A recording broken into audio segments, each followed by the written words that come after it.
Remue ménage. Remue ménage.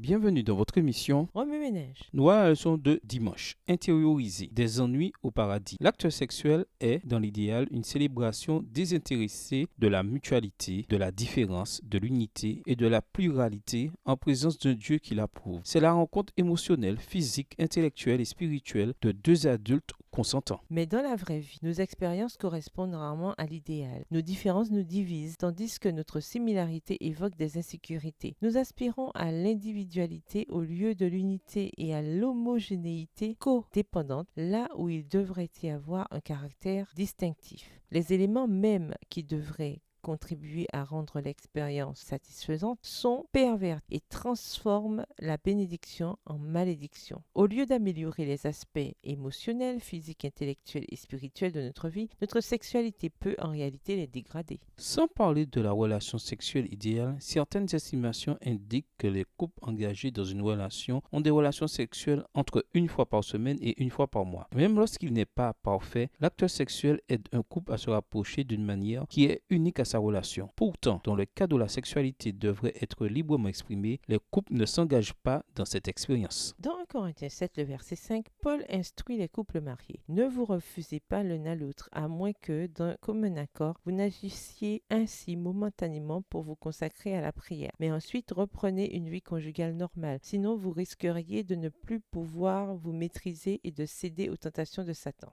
Un couple a tout intérêt à s'unir souvent sur le plan sexuel, sauf en cas d'autres circonstances atténuantes. L'abstinence est à la fois un signe que la relation est en danger et une prévision que des problèmes se profilent à l'horizon. Il a été dit qu'avant le mariage, le diable fait tout ce qu'il peut pour nous inciter à avoir des relations sexuelles et qu'après le mariage, il fait tout ce qu'il peut pour nous empêcher d'en avoir avec notre conjoint. Notre expérience de la sexualité étant le plus souvent imparfaite, comment devrions-nous naviguer dans cette réalité? Quelle est la réponse idéale de la Bible à notre expérience déformée de la sexualité? Remue ménage. Revenez à votre texte écrit et étudiez le passage. Encerclez les mots, expressions ou idées répétées. Soulignez les mots ou expressions qui sont importants et qui signifient quelque chose pour vous. Reliez par une flèche les mots ou expressions aux autres mots ou expressions associés au connexe. Mémorisez votre verset préféré tiré de Matthieu 19, les versets 3 à 11. Écrivez-le plusieurs fois pour vous le rappeler plus facilement. Outre l'adultère, quelles sont les opinions courantes sur ce qui constituerait un motif non négligeable de divorce? L'adultère étant la trahison ultime. Quelles sont les étapes qui pourraient conduire à l'adultère et qu'il faut éviter? Au revoir. Et à demain si Dieu veut.